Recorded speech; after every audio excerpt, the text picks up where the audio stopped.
Sua vida social tá indo por água abaixo? Você sente que cada vez que vai sair, cada vez que vai se relacionar, é como se você realmente precisasse colocar uma máscara ou um tipo de linguagem ou fazer um esforço descomunal para estar entre as pessoas. Cada vez que você pensa em se arrumar para sair, para conversar, você fica buscando quais são os assuntos que você vai usar para agradar e se conectar com aquelas pessoas. Você sente que isso é um problema, que sua vida social tem sido um peso para você? Esse vídeo é para você. E é claro que a gente também tá falando de aspectos de relacionamento romântico, amoroso, mas em muitos outros aspectos é possível, é totalmente possível que você esteja num namoro, num noivado e infelizmente até num casamento e ainda assim esteja indisponível emocionalmente pro seu parceiro, para a pessoa com quem você tá.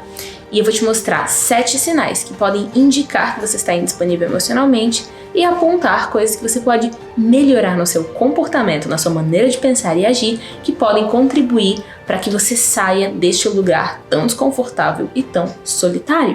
Oi meus amores, tudo bem? Estamos aqui para mais um vídeo no canal, pertinho, juntinho, coladinho. Acho que esse vídeo é da série Curadas, né? Apesar de ser 7 dicas, eu acho que faz muito sentido. A gente tem uma playlist aqui no canal falando sobre aspectos emocionais da nossa vida. Inclusive, eu disse que o nome da série seria Curadas, mas vamos chamar de Curados, porque existem muitos homens também que me assistem aqui, muitos meninos, muitos homens, rapazes que me ouvem e se sentiram inclusive acolhidos pelo último vídeo sobre o namoro, né? Sobre por que eu escondi meu namoro, meu relacionamento.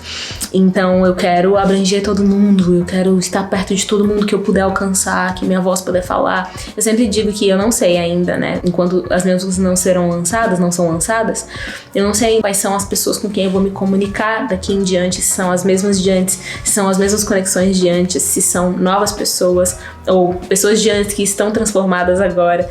Mas eu sei que eu quero que ninguém se perca. Eu lamento muito de todas as vezes que eu feri alguém ou que eu usei palavras erradas, que eu não fui sábia com as minhas escolhas de palavras, porque eu não queria, não pelos motivos errados, perder as pessoas, o acesso ao coração dessas pessoas, sabe? Mas Deus tem planos e propósito pra todas as coisas, e tudo isso pra dizer que o nome da série não é mais Curadas, é Curados, e a gente quer todo mundo pertinho de coladinho, tá bom? E Rai, como é que você sabe de todas essas coisas? Eu li um comentário interessante dizendo: Rai, deixa a fonte dos livros.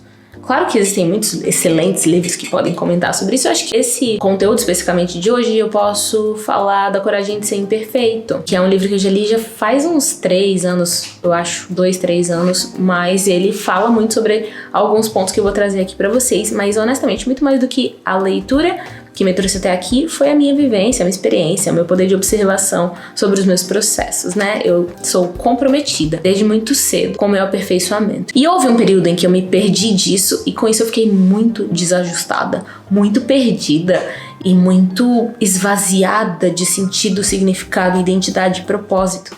E eu precisei passar por muitos processos para reencontrar e, graças a Deus, de maneira mais linda, mais forte, mais lúcida e mais madura, essa identidade a qual eu sempre fui tão fiel por causa desses processos que foram doloridos e são.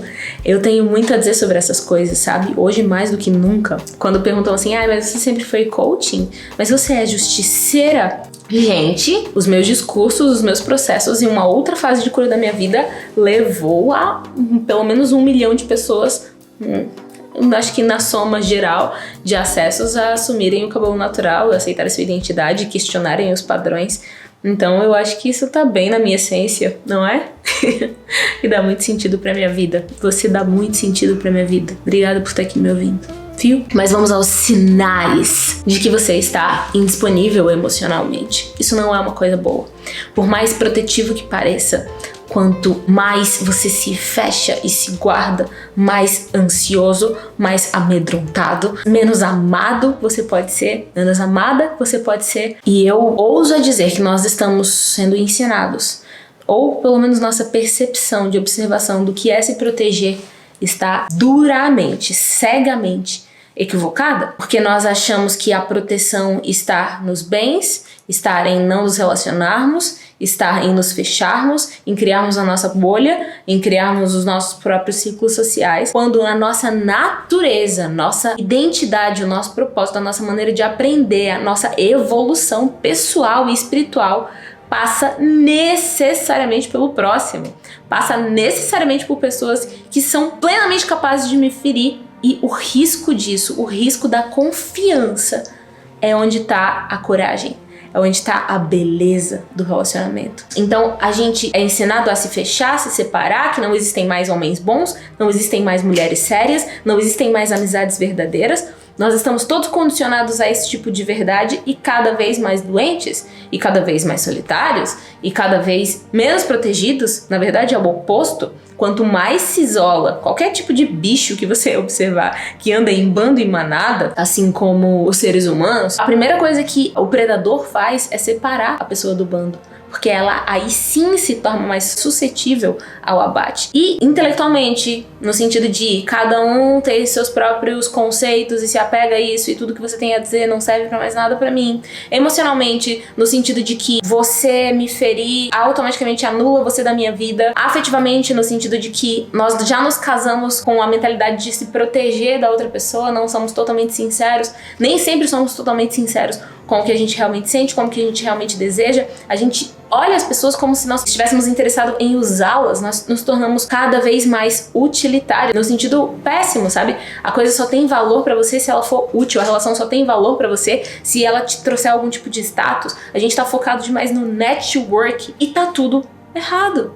Tá tudo indo por água abaixo. E aí, voltando um pouco nesse aspecto na maneira de me vestir mesmo, eu passei por um grande período de tecidos duros, firmes, coisas que criem barreiras, muito preto. Isso é parte da minha identidade, tá? Eu estou querendo dizer que até a nossa maneira de se vestir, a nossa maneira de se posicionar, de comunicar, também comunica o que a gente sente de fato. Então a gente tem que realmente ponderar isso e cuidar disso, né? A gente associa necessariamente o poder de uma pessoa à falta de acesso a ela, quando na verdade as pessoas que realmente tiveram relevância no mundo nunca estavam pensando em si mesmas. Muito pelo contrário, o senso de autopreservação era praticamente zero delas. Martin Luther King, por exemplo, é um exemplo disso. Rosa Sparks, Madre Teresa de Calcutá, o próprio Lutero na Reforma Protestante. As pessoas que fizeram diferença na nossa vida, que trouxeram realmente evolução para nós como pessoas, elas não estavam lutando em benefício próprio, muito pelo contrário, elas arriscaram e até deram a sua própria vida. E são pessoas que realmente carregam muito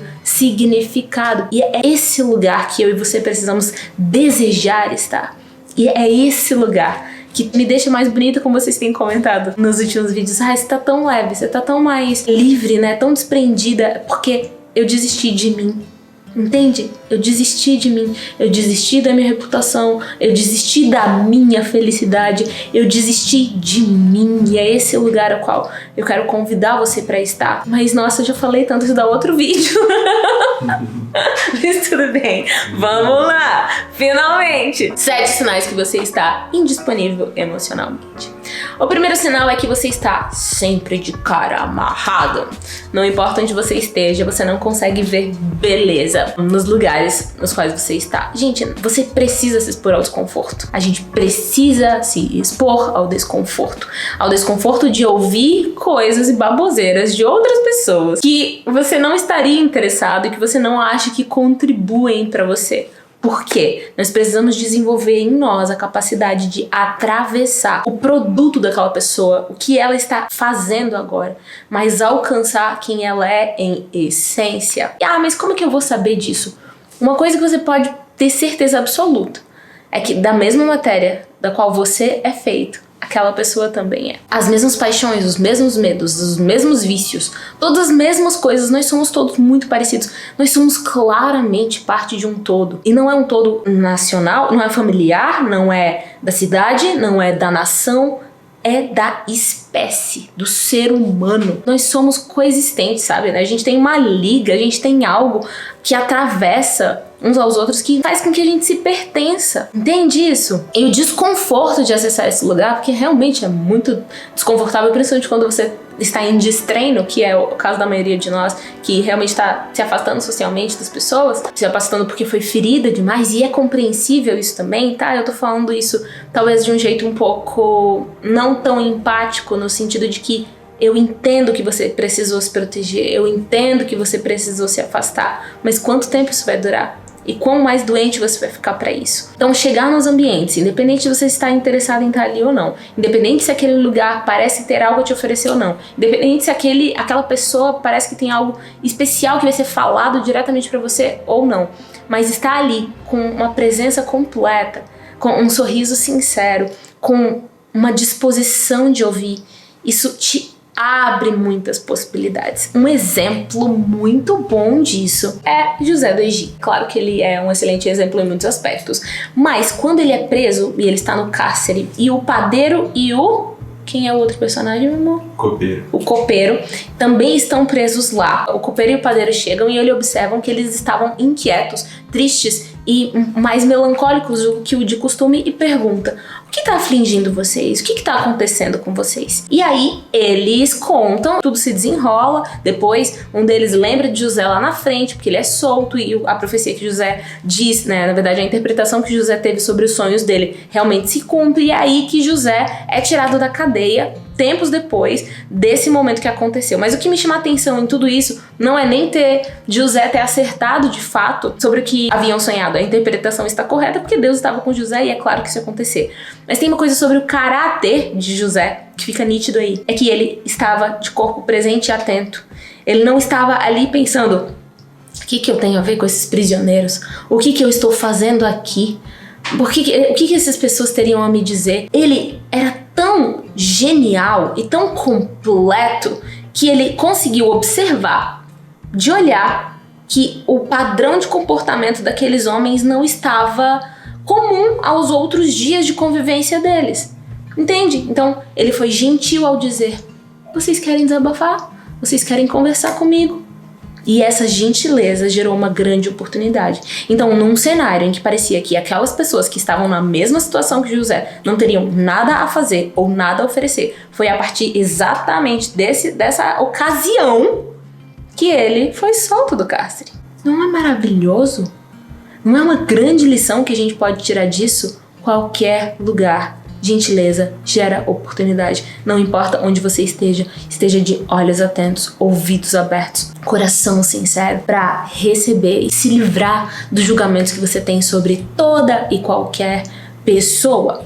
Minha fraqueza, confesso a minha fraqueza, de que eu tenho mais facilidade em lidar com as mazelas de pessoas que não são do ambiente religioso do que pessoas religiosas de fato. Quando eu estou dialogando, que enfim, na verdade não é muito comum isso acontecer, porque, graças a Deus, eu estou muito bem amparada de cristãos à minha volta. Mas se eu me percebo dialogando com uma pessoa que tem um viés muito enraizado da religiosidade, eu preciso fazer esse exercício com muito mais esforço ela não é só isso. Essa pessoa tem muito mais a me oferecer do que isso. Ela não é só isso. Eu vou atravessar todas essas coisas, eu vou penetrar a sua alma através dos seus olhos, através da atenção que eu posso dar a você, né? E receber de você também. Ok? Deu pra entender? Nossa, eu amo essa história. Eu amo ele, né? Porque ele sonha igual eu. O 2 é que você tem sempre uma crítica a fazer. Mas também, gente, tô falando de mim aqui, tá? Não eu de fato, mas eu...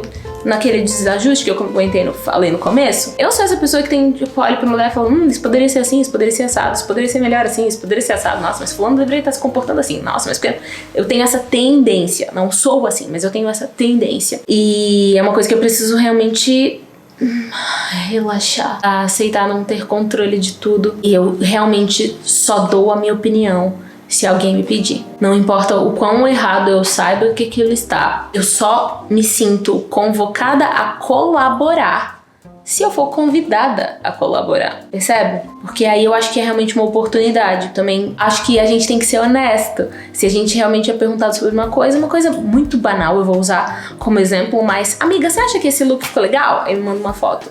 Amiga, eu acho que pra te valorizar mais, eu acho que tal coisa funcionaria melhor, sabe? Eu acho que pra você isso aqui vai ficar mais bonito. Eu não sei se esse acabamento ficou legal, se o corte ficou bem. Sabe, com doçura administrar a relação e administrar a crítica também, mas não sem ser convidada, não sem ser pedida, sem ser solicitada pra isso. De chegar num lugar e falar assim: nossa, mas isso aqui não tá bom. Mas isso poderia ser assim. E comentar sobre isso, entendeu? Você pode pensar sobre isso, não tem problema. Aos poucos você também vai dominando o seu pensamento. Mas falar sobre isso baixa o clima, sabe? Torna o ambiente mais desagradável se isso não for contribuir de fato. Sabe aquela regra? Eu acho que tem uma maneira de colocar melhor isso, mas dizem que se você quiser criticar uma pessoa e ela poder resolver isso nos próximos 5 segundos, aí você avisa. Tipo, seu dente tá sujo de alguma coisa. Agora, se você quiser criticar uma pessoa no sentido de acho que você emagreceu demais, e essa pessoa não pode resolver isso nos próximos 5 segundos, só vai estar semeando alguma coisa desconfortável ali para o ambiente, para aquele momento, e perdendo a oportunidade de viver o que aquele momento teria a te oferecer, e o que aquela pessoa teria a te oferecer, o que aquele ambiente teria a te oferecer, e se fechando mais uma vez emocionalmente, né? Porque quando a gente tá muito crítico com as coisas de fora, sem dúvida alguma, nós já fomos muito mais e ainda mais cruéis com nós mesmos. E a terceira coisa que vai parecer que tá se contrapondo à segunda, mas não, é que você nunca diz como realmente se sente. Ué, mas você não acabou de dizer que não é pra eu chegar criticando os lugares e etc? Sim, não é pra você chegar criticando as coisas, mas se alguma coisa estiver te deixando desconfortável, você precisa ter naturalidade e educação em informar. Não me senti muito bem tratada por determinado garçom. Amiga, será que a gente pode ir para um outro restaurante? Amiga, você se incomoda em ir para um outro restaurante porque eu encontrei uma pessoa ali? Esse é um bom exemplo. A gente chega num restaurante e tem uma mesa com uma pessoa com a qual eu sofri alguma coisa ou vivi alguma coisa, estou com uma desavença pendente e ali não vai ser a ocasião para resolver, a ponto de que eu não vou conseguir me concentrar no almoço que eu marquei com a minha amiga ou no encontro que eu marquei com a pessoa que estava ali presente, e por saber que a pessoa tá ali no ambiente, né? O melhor dos cenários, o nível máximo de evolução pessoal é você estar ali e deletar que a pessoa tá ali? Sim. Estou propondo que estejamos todos nesse ponto? Não! Então, o melhor a se fazer nisso é: fulano, a pessoa que tá com você, estou desconfortável de estar aqui, eu preciso de alguns minutos pra te explicar, porque eu não vou conseguir dizer agora, mas será que a gente poderia ir pra um outro restaurante? Você não tá criticando a pessoa, você não tá falando mal da pessoa, difamando a pessoa, mas você está comunicando como você realmente se sente, e isso te conecta. Isso também faz com que você avalie a pessoa com a qual você está. A minha proposta ao dizer que você deve se abrir e ser vulnerável não é pra toda e qualquer pessoa, mas você é fiel a si, é fiel com o que sente, é fiel em informar o que sente e observa como reagem ao que você sente, entende? Tá dando pra chegar lá. Então, comunique. Amiga, você tá bem? Tô vendo que você tá com frio. Alguém te pergunta e você fala assim, não, tô ótima. Aí você passa o momento inteiro lá congelando porque tá sentado numa mesa que o ar-condicionado tá em cima e não quer incomodar. Você não vai conseguir se comunicar com aquela pessoa, se conectar com aquela pessoa, você não vai conseguir viver plenamente aquele momento, entende? Daquela mesa, daquele tempo que vocês poderiam trocar tanto, conversar tanto, que vocês realmente levaram tanto tempo pra marcar e que vocês precisaram se esforçar tanto de estar juntos, você vai deixar um ar-condicionado te atrapalhar. Então é importante que você saiba comunicar como se sente, saiba se posicionar, saiba dizer não. A nossa cultura tem uma falha nesse sentido, né? Da gente problematizar demais, a gente dá jeitinho demais, a gente não quer ser desagradável e acaba não se conectando. Mas então, saber dizer não. Mais um exemplo disso. Vamos ter que ter um pouquinho de paciência comigo, tá bom? Pra gente conversar sobre esse vídeo, mas realmente são temas muito importantes. Você está num diálogo e a pessoa diz: entendeu o que eu quis dizer? E aí você não entendeu o que ela quis dizer. O que você realmente faz? Entendi. E não é verdade. Então você tem que dizer: você se importa em repetir? Você se importa em me falar de novo? Porque eu não entendi o que você disse. Tudo bem, sabe? Eu vou tentar me adiantar um pouquinho agora pro vídeo não ficar tão longo, tá? Mas no 4, você nunca considera nenhum ambiente bom o bastante. Eu acho que volta um pouco nas outras coisas que eu disse, né? Nós estamos poupando esforços demais pra tudo e qualquer coisa, mas pra que a gente exercite isso, pra que a gente realmente consiga se relacionar, se encontrar e estar junto, a gente precisa se esforçar um pouquinho e estar em lugares que a gente julga que não seriam bons lugares ou que você não vai tirar nada dali, e estar de coração aberto, sabe? Então, quando você for convidada pra algo, eu não tô dizendo pra aceitar tudo, não, mas pondere sim. Cara, é uma possibilidade, eu vou precisar colocar uma roupa, eu vou precisar me esforçar, mas eu vou participar, eu vou ouvir o que tem a dizer, eu vou dividir um pouco sobre mim. Diga sim mais vezes. Por exemplo, já fazia muitos anos que eu não ia ao culto de jovens da igreja que eu frequentava, né? Eu mudei de igreja recentemente, de denominação, não se muda de igreja porque a igreja é uma só. E só quando eu me dispus, assim, logo nas primeiras vezes que eu falei: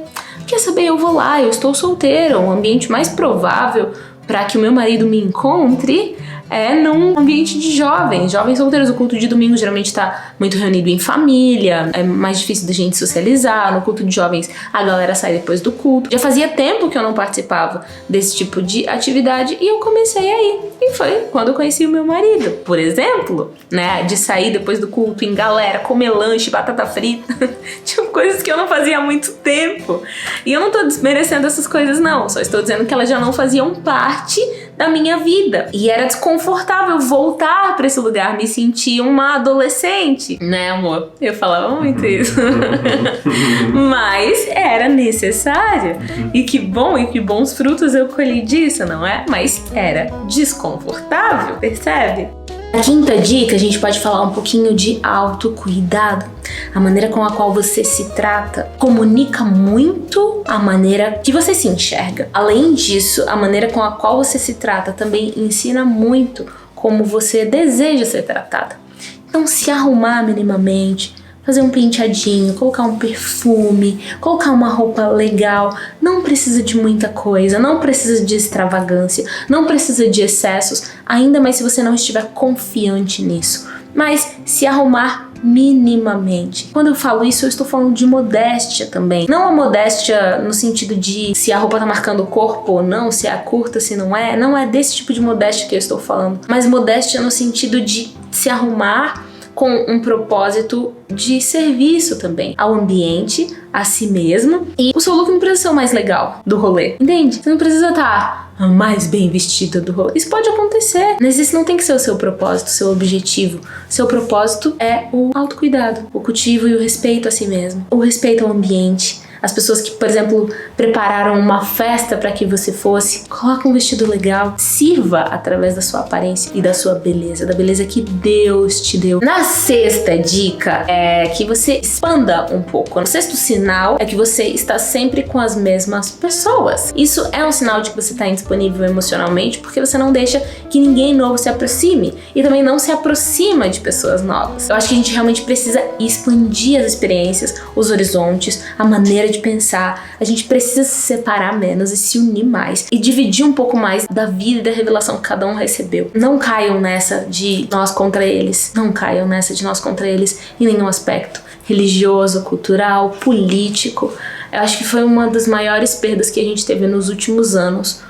Foi essa visão de que todo mundo de direita não presta e todo mundo de esquerda não presta. Eu acho que essa foi uma das maiores perdas que a gente teve como nação. Nós reduzimos a biografia humana, nós excluímos muitos elementos das pessoas por causa desse tipo de polarização, sabe? Então, esteja aberta para outras pessoas e com respeito, com amor e com generosidade de verdade.